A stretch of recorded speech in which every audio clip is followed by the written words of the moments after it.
Hello and welcome to Frankly Speaking, where we dive deep into regional headlines. I speak with leading policymakers and business leaders. I am Katie Jensen. As the fate of 2.3 million Gazans remains uncertain, with thousands dead, many more injured, and 1.5 million forced to flee their homes, we speak with Francesca Albanese, the United Nations Special Rapporteur on the Occupied Palestinian Territories. We ask her about the underlying dynamics of the conflict and whether anyone will be held accountable for the atrocious war crimes being committed against civilians. And with a rapidly rising death toll and no ceasefire in sight, we ask if the UN has once again failed the Palestinian people.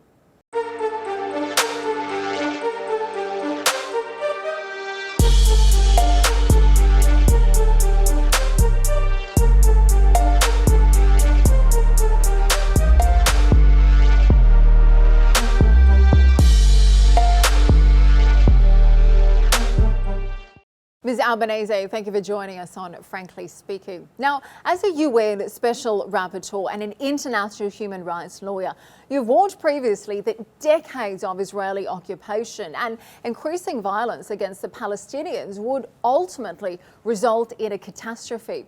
So would you say you had accurately predicted this recent escalation? And frankly speaking, was anyone listening? Hi, Katie. I think that what's happening is worse, and it's getting much beyond what I could have ever predicted. Both myself and my predecessors for 20 years this mandate has cried out the need to respect international law as the only possible way to get out of the already critical situation that was ongoing in the occupied Palestinian territory. The impunity has been tolerated for far too long. At the same time, what Hamas has done on the 7th of October goes beyond what legitimate resistance is, because the massacre of civilians is never justified, cannot be justified. And the only way to have a loud, clear, unchallengeable legal and moral voice right now is to condemn the attacks on civilians, whomever they are. And with the same strength, I say, how on earth is possible that the world is watching without intervening, without collectively call for a ceasefire, while Israel is unleashing a total war on Gaza? Because how can this ever be understood as dismantling Hamas military when over 5,000 people in Gaza, 40% of whom are children, have already been killed? This is to stop, because the life of civilian has already been endangered. And how will the Palestinians and Israelis, after all these, be able to resume normal life? It's critical. I seriously don't know. And I mean, for a long time, you have said we need to call a spade a spade. You've said that the Israeli occupation is indisputable. And because of that, you say the Palestinian people should not be held equally responsible for the conflict. I have to ask, has your view of that now changed? Now, you say the Palestinians are the ones being occupied, but of course Israel has said they have the right to self-defense. Have the conflict that took place on October 7, has that now changed your view? Do you feel that Hamas is now the ones to blame? As I said, Hamas is to blame for the brutal killing of civilians, because in a context of hostilities, while military targets are legitimate and killing a soldier is a tragedy, killing a civilian is a war crime. Killing civilians is absolutely prohibited. The conflict, if we want to call it like that, didn't start on the 7th of October. And yes, I've said that the occupation that Israel has maintained on West Bank, including East Jerusalem and the Gaza Strip, is illegal for many reasons, including because it has translated into a default apartheid. into a vehicle to colonize Palestinian land, to forcibly displace people, to arbitrarily arrest and detain adults and children alike, to impose martial rule over millions of Palestinians, including blockaded Gaza, because Gaza has been, we shall not forget, under an illegal blockade for 16 years. And during these 16 years, 5 wars had already taken place in Gaza in 2008, in 2012, in 2014, in 2021, in 2022.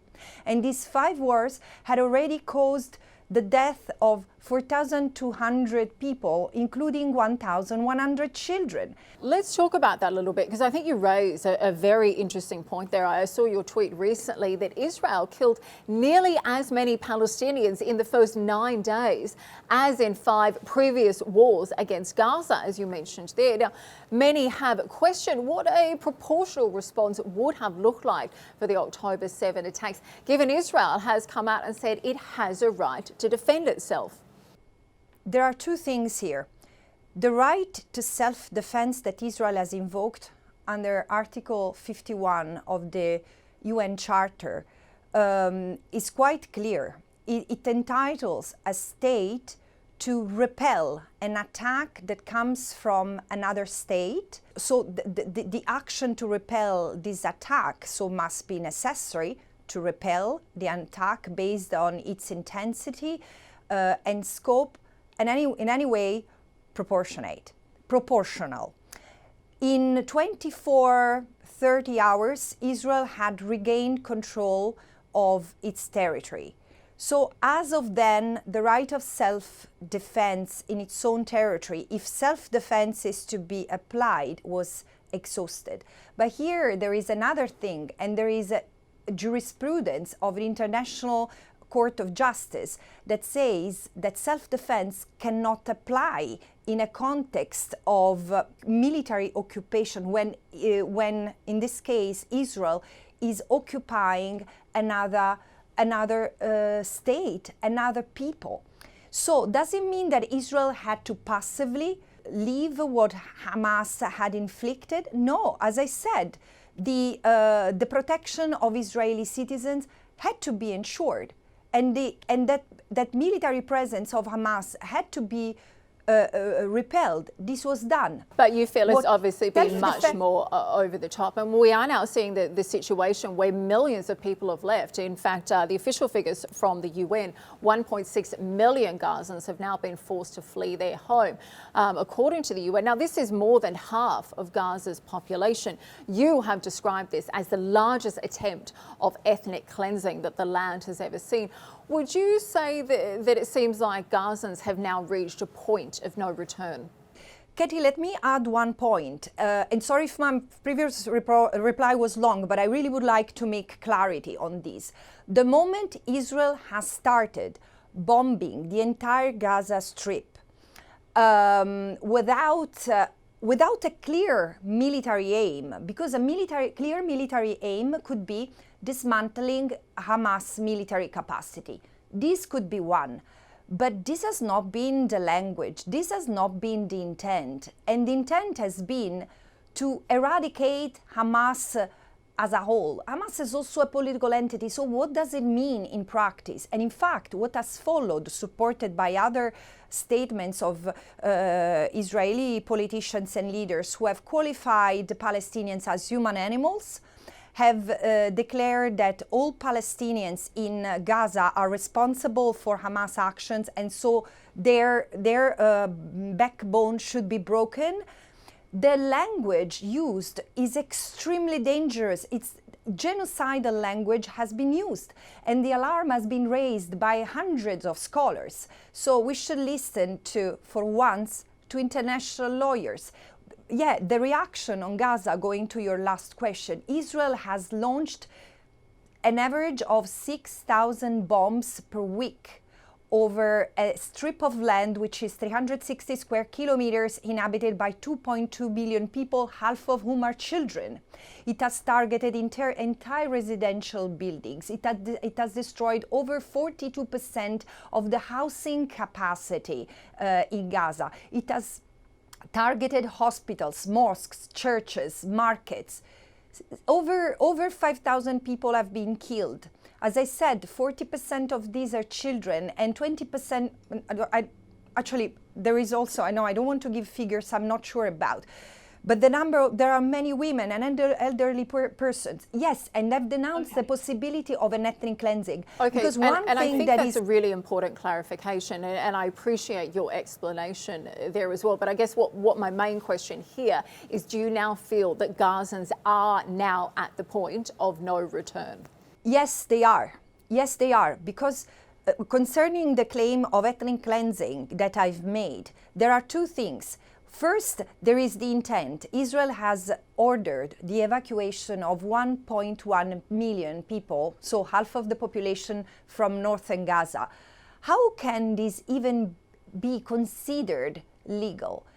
When there are people in hospital, women and children, and again, elderly person who cannot move. But the other element, move where? Because the south, where people have been ordered to move, is being bombed. It has been bombed and it's destroyed. There is no capacity to have this, to accommodate these people. So let's talk about the legality a little bit, because again, I think you make such an interesting point there. The fact that civilians were given mere hours to evacuate and were told to move south in order to stay safe because they are civilians, but they're simply not safe in South Gaza. There is indiscriminate bombing. We know that there is no division between military attempts at bombing as well as civilians. We know the schools, hospitals are being targeted as well. So I want to ask you about the legality of this, because you are the UN Special Rapporteur, but you're also an international human rights lawyer. Now, you have called for Israel and Hamas to be held accountable for the international crimes that are taking place.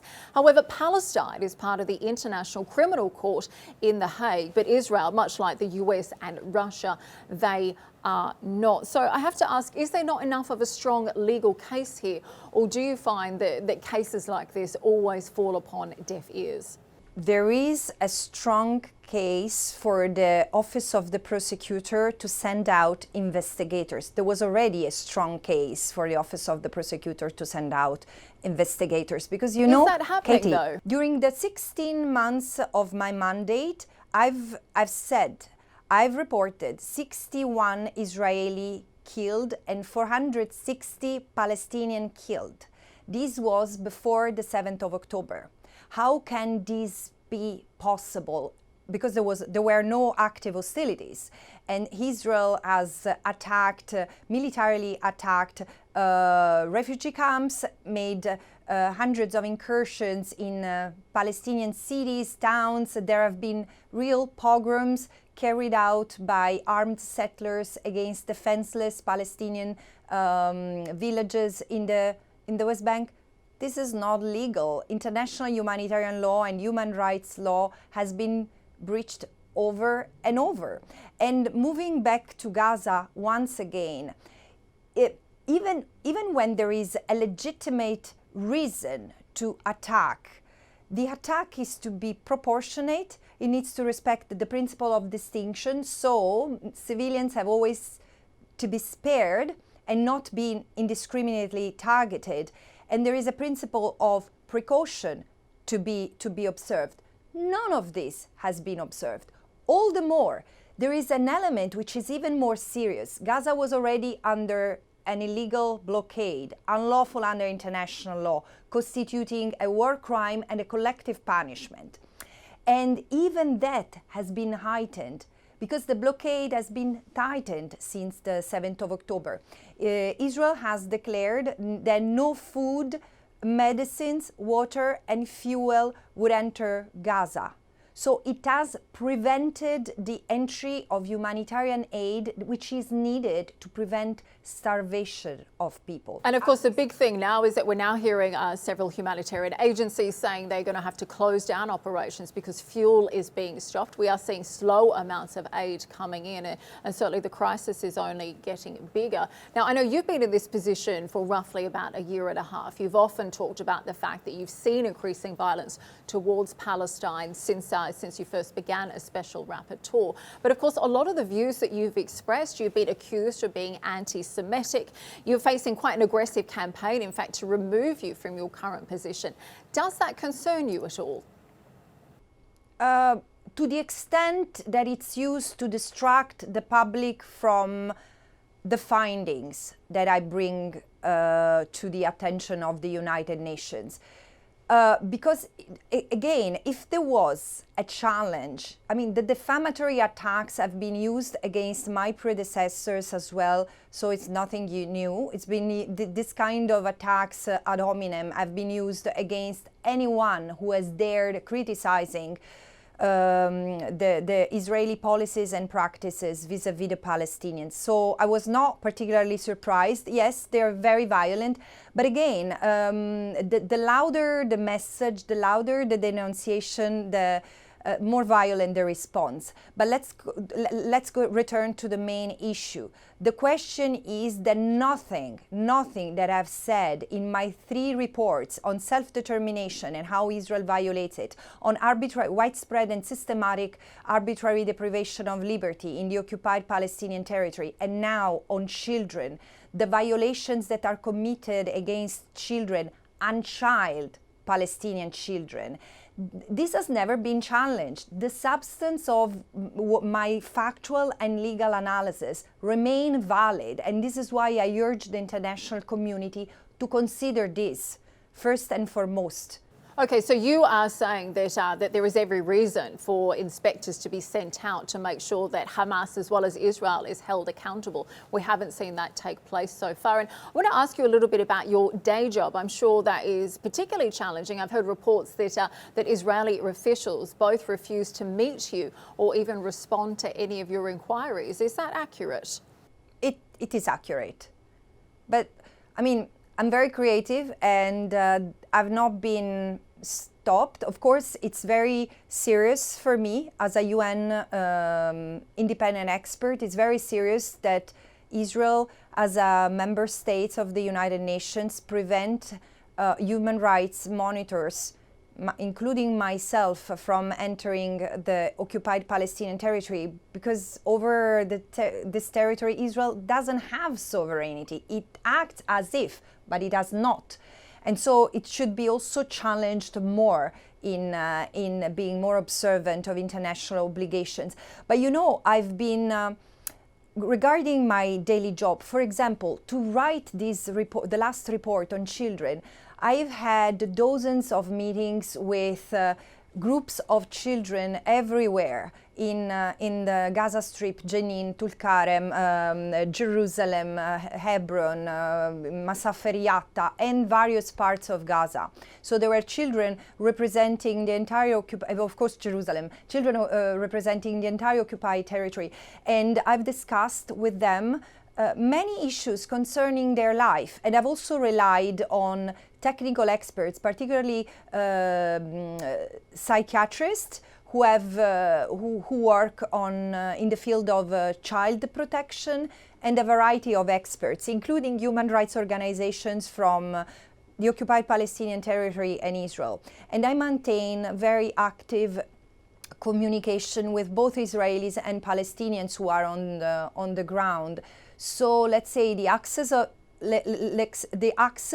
to the information is not necessarily hampered, but what is missing is there is a lot of my reporting that doesn't reflect my own observation, being in the landscape, physically in the landscape where all this is, and of course this is regrettable. And of course, you know, the fact that more than 60% of Gaza's population are under the age of 18, and the impact that this is having as entire families and generations is being wiped out is shocking. But I wanted to get your thoughts, because Antonio Guterres has made headlines this week for his comments that were expressed at the UN this week. Now, Israel's response has been that their ambassador to the UN, Gilad Erdan, has said it's time to teach the UN a lesson. He says Israel will withhold visas from UN officials in response to Guterres' comments yesterday. So tell me, what are your thoughts on that?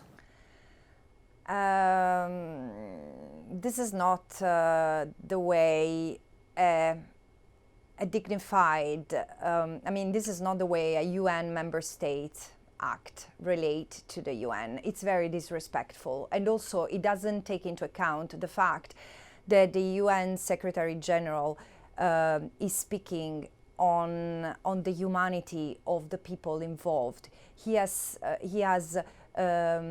condemned unequivocally on many occasions what Hamas has done. He has expressed his sorrow and his proximity to the people in Israel, and frankly, beyond that, to anyone who felt affected, who had been affected by the Hamas criminal actions.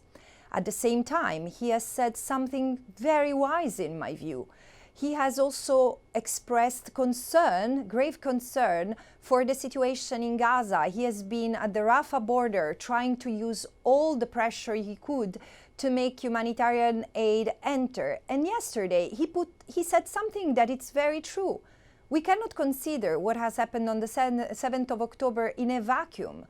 Because if think for a moment, Katie, and again, this is not necessarily a view that I endorse, that I embrace, but think of this. If what Hamas has done to Israeli civilians justified the fury and rage that Israel is unleashing now against the Palestinians, does it mean that the thousands of lives, then the massacres that Israel has committed against the people in Gaza justify similar violence? This is the reason why I'm saying it's an opportunity for the international community to help both Israelis and Palestinians to come to terms with their pain, to recognize the pain of the other, the humanity of the other, and the need to respect equality in rights, freedom, and dignity of all. The root causes of this brutal reality, this horrific reality that we are all part of today, have to be addressed once and for all. And it cannot be done by continuing to treat Israeli 56-year-old occupation as business as usual. This has been, in my view, the mistake that the international community has made until now. And frankly, I don't see any opening to change the course of action, because the most influential members of the, let's say, the international community have rallied in full defense of whatever Israel is doing. And the fact that they are not calling for a ceasefire when over 5,500 people in Gaza have been killed. Well, let's talk about the international reaction a little bit, because again, Antonio Guterres' comments were certainly welcomed, I think, in the Arab world, and I think he made the point that, you know, no one condones the killing of civilian life in Israel that we saw. However, he said this incident did not happen in a vacuum. We are talking about a 75-year-old conflict, decades of occupation that has taken place in the Palestinian territories. But I want to ask your thoughts a little bit, because I saw you had warned previously about the dangerous narrative that is being written that ignores these decades of oppression against the Palestinian people. Now, we've seen many Western media outlets being slammed for their portrayal of the conflict. Now, we saw some news organisations issue an apology after they had incorrectly reported that babies had been beheaded by Hamas on the recent October 7 attacks. Now, we saw President Joe Biden echo this sentiment as well, until the White House did a U-turn when the Israeli government came out and admitted that these reports could not be confirmed. So I have to say, do you feel that there is a deliberate attempt to misinform the public here?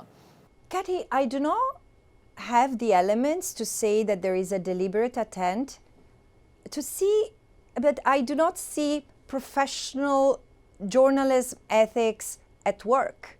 I see sloppiness. I'm sorry, but every journalist, like any professionals, should verify the information before diffusing it, but also should report on all facts, on all circumstances, and try to inform. I mean, eventually the media are a channel between the ground and the larger population. And I've seen that there is a lot of bias. There's always been like a latent bias in the way certain conflicts, certain realities are reported.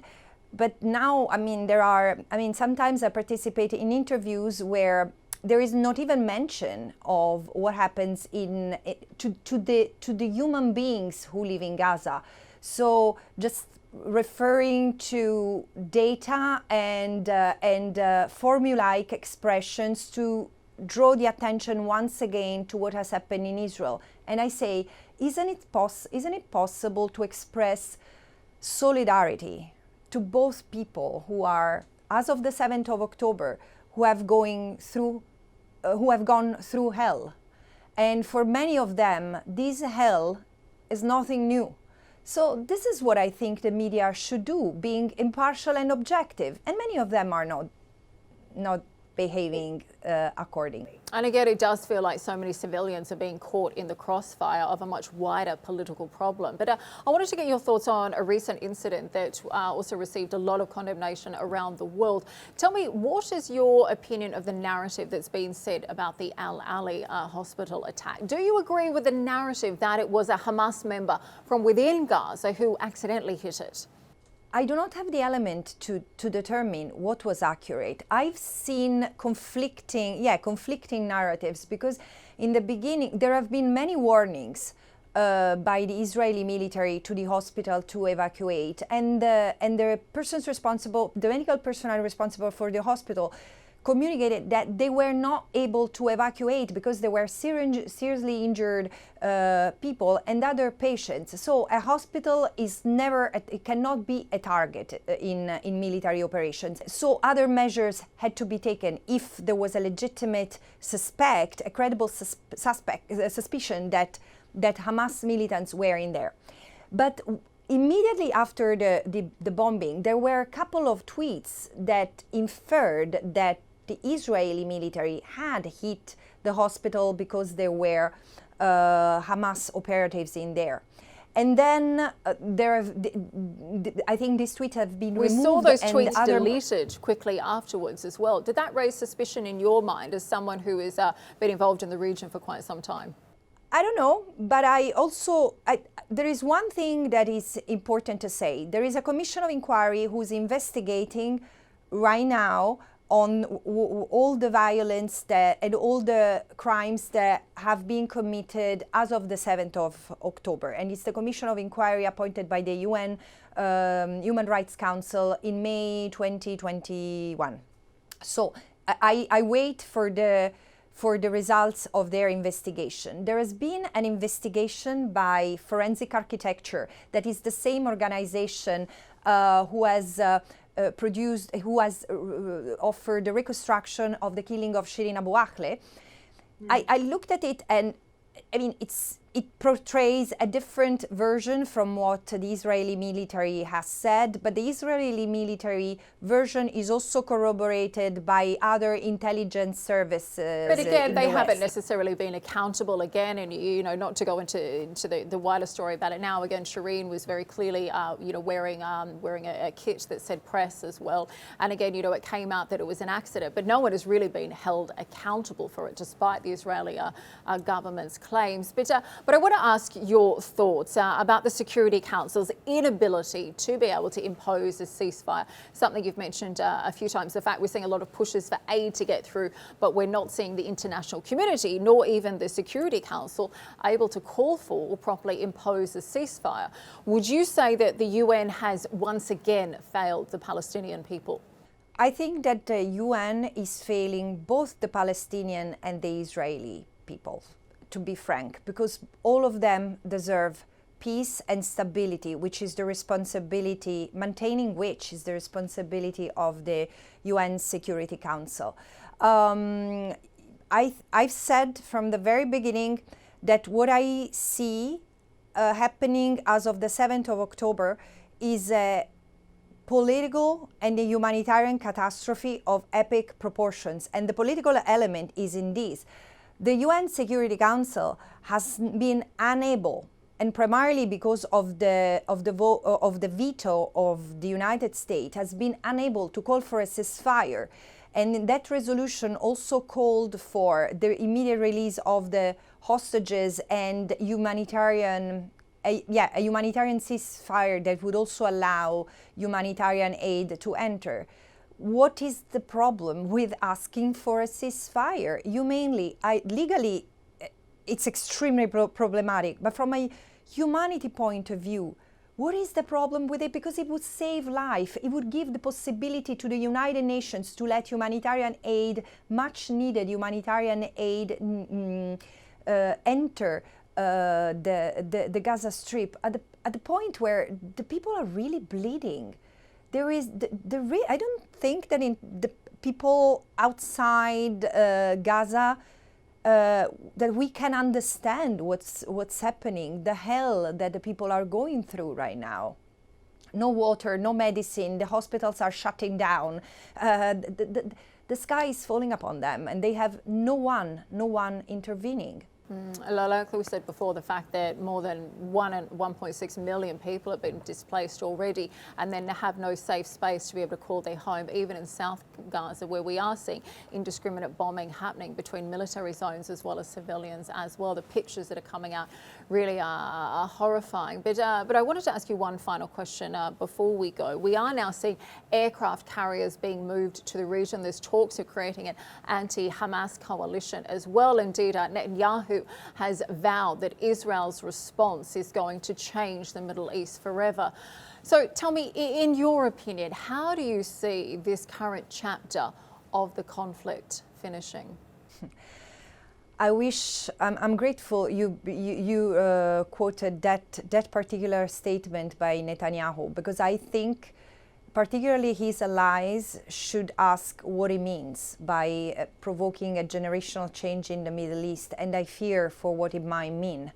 Because on the one hand, eradicating Hamas, if eradicating a political movement was possible, would have, again, you can eliminate all Hamas supporters, militants, but keeping a population under oppression, as Israel has done with the Palestinians for decades, would make another form of resistance re-emerge. This is really a natural course of action. And yes, I'm really scared that this situation can spill over an entire region which is already critically affected, because I think you are seeing the streets and the squares of Arab cities being full of people protesting, and they protest because they think that the Palestinians deserve justice.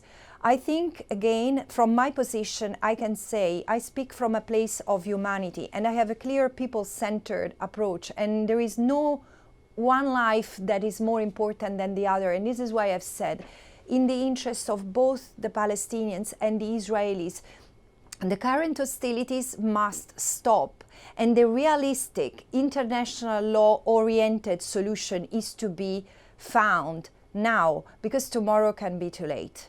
Very wise words indeed, and I think the big issue is that ultimately, if this conflict has any chance of being resolved, it needs to be negotiated at the peace table, certainly not with this constant violence where, as we are seeing generations of families being wiped out, horrible stories this week of Palestinian mothers having to write their children's names on their bodies lest they are attacked, and just absolutely devastating. Mr. Albanese, thank you very much for joining us today and sharing your insights on this horrific conflict. We appreciate your time. Thank you.